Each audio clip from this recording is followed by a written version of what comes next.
Ty, it's Q2, and a lot of people are looking at their Q1 numbers and they're looking aggressively to buy a business. This is something that you and One Global does every single day with your eyes closed because of your years of experience, and you actually know what the numbers mean. So, Ty, they're in the business of shopping for a business, maybe adding to their business, even sometimes acquiring another business to merge. What does it take? Because I think the setbacks are more important to talk about than the advantages because a lot of people are not aware of this. The most common thing that when we start the business buying process that we run into and folks have to try to figure out is the value of a business, right? Before anything else is like, is this company worth $1 million or $5 million, whatever the case is? And there's a simple formula that the SBA uses, and it's really the EBITDA plus the owner's compensation multiplied by 3. Very simply, like if the numbers are anywhere in that space, we can work with it. If the numbers are not in that space, then something's probably we did an exceptional exception or something that's can explain the numbers. So first step is, all right, so what's the business value? Is it really valued the amount that they're asking for? You get over that. The next thing is that do they have, and this is something you find in due diligence, is do they have customer concentration? What's customer concentration? Customer concentration is you have a business and your 80% of your revenue comes from one customer or 2 customers. And what that means is like one customer, you lose that customer or you lose one of those customers, big sharp cut in revenue right away, right? You lose all of that revenue. Customer concentration, no bueno, because it means that any change to the business, even one thing happens, you lose. You have no predictable revenue. Right. The next thing that you want to look at is when you're going through the process is understanding the owner's role in the business. If you're coming on board as an owner and you're replacing that owner, you have to understand what that owner's role is. If that person, for example, you're buying a landscaping company or an electrical company or a roofing company, if the owner went out and did estimates on the job and the owner was responsible for doing the estimates, writing up the contract, getting the quote, and closing the deal, and you are somebody who maybe you have a little bit of experience in blue collar work, but you don't have estimate experience, who's going to do that job? And it doesn't mean that you have to do the job, but it means that if you have to hire somebody for that, how much of that money comes out of the cash flow that you just calculated? How much of that money that you have to deduct to make sure that you cover for that skill and that service? So a lot of people assume, okay, I'm just going to buy the business from the founder and the founder's, the owner and operator, but the founder just stays at this level. Well, in some cases, this level includes estimation and some technical work that you would have to take on or replace. And in so doing, you need to make sure that you have the coverage for it cash-wise. Well, and I think that's hard though, Ty, because, and I want you to continue, because a lot of people don't even know what their own numbers are. Yeah, and so those are things you have to work out, Char, before you go in. Most people, when they look at an SDE, right, seller discretionary earning, they're saying, oh, that's the same as an EBITDA, but EBITDA is used as vernacular for larger companies and SDE is used for smaller companies. So when you have the SDE, and let's say the company makes $1 million and it takes home or after expenses, there's about $400,000 in net profit or SDE or EBITDA. At $400,000, you have to factor in what is, if you're buying it with SBA or any sort of debt financing, what is the cost of servicing that loan? What is the capital? Right. And so cost of capital. And so you first need to deduct that, right? So for $1 million, it might be anywhere from $150,000, $160,000 for that cost of capital. So that comes out of your $400K right away. And then the difference do I have to hire a salary? Do I have to pay rent because the owner wasn't paying rent because it was their building, but they're keeping the building, so now I have to pay them rent? Do I, and then what do I factor in that I want to take home for? And I have to reinvest in the business. I want to grow and scale this business. I'm not just buying it to stay where it is. I have to invest in marketing and growth and so on. So all of these things come out of that SDE number because there are no expenses to the business. So you want to make sure, again, you're looking at your numbers, you have the P&L, you're able to break down and say, okay, here's the cost of this debt. Here's everything that I need to take out of it. This is a profitable venture for me. I'm going to go do it.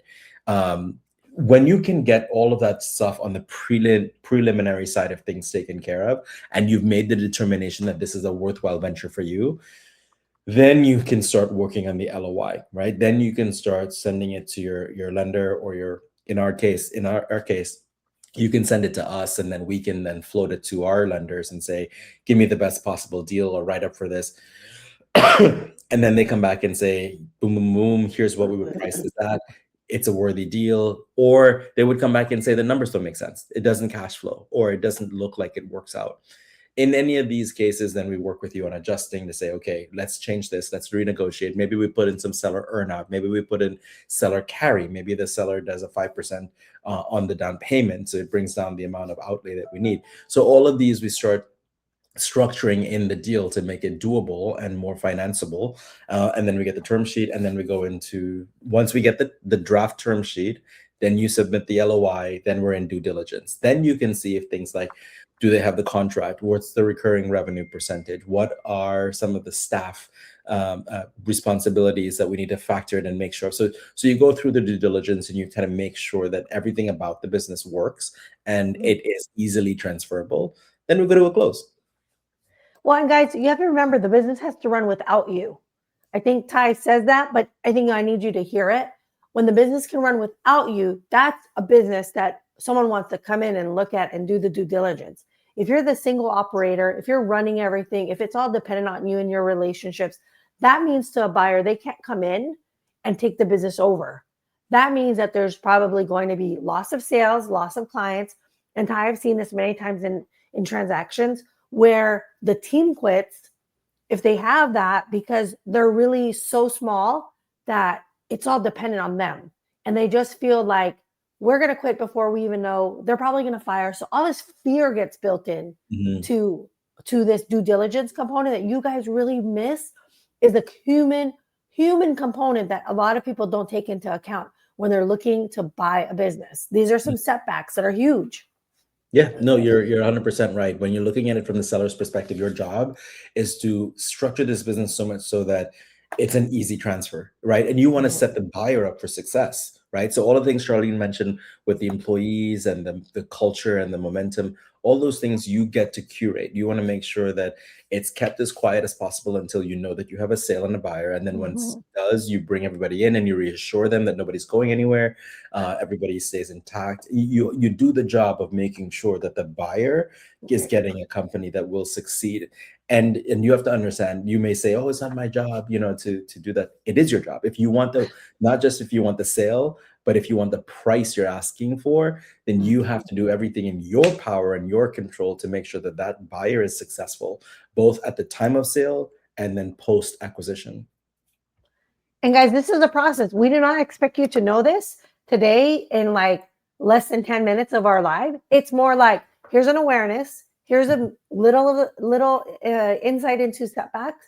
But more importantly, we're not married to the business every day. That's why we can give you like really critical feedback, because we're not in it. We're looking outside of it. And Ty, this is why I love about One Global, because you guys literally hold their hand through the process. There's no cost to engage. I've seen brokers who come in and charge them $7,500 just to talk to them. And I'm like, what have you done for the client first? Like, what are you doing? Why are you charging that much just to kind of come in and give your feedback? 100%. We take you all the way to the very end. We have you structure the deal, figure out the deal, and then get through the qualifying period of the deal. Once you get through diligence, help you fund the deal. We don't get paid for any of that process until the very end, once you have a check in your hand. And so, and you don't even pay us, right? So the institutions that we work with, they pay us. And because we have a relationship with dozens of institutions, we aren't here to try to force you in the one that's going to be the most expensive. So we get paid. We get paid the same across all institutions. So it doesn't matter if we use A, B, C, D, E, F, G, all the way up to Z. It's the same amount that we get. But in addition to that, we can shop all of those institutions for the best price for you. So not only do we not take any money up front, not only do we make sure that you get the right possible deal, because we want you to win in your business and make sure that it is structured for success, but you don't pay us anything. We do this all. This is a free service to you. And I love that, Ty, because a lot of people will work with folks and this is not the culture. This is not the expectation. And then they get down the road and nothing's been done for the business. And here's a business owner who's out the money, the time, and the stress just continues to surmount and overwhelm them. So Ty, what's the best way for them to connect with you and really understand how to start the conversation with just learning what they need to do? Absolutely. So you can either, if you feel like you're ready to go and you have the information already, fill out a form on oneglobalfinancing.com. We'll happily take your intake, have a phone call with you, see where you're at. If you don't know if you're ready or you don't have your docs, on the oneglobalfinancing.com page, there's a form that you can fill out. Just click on the form, fill it out, and or book a call with us. We'll happily jump on a call with you. Someone on the team will get on the call with you and see where you're at and give you some guidance as to where you can go next. Perfect. Thanks again, Ty. And Thanks, I Charles. can't wait for you guys to work with him. He's fantastic. Thanks so much, Ty. Have a great week. Bye.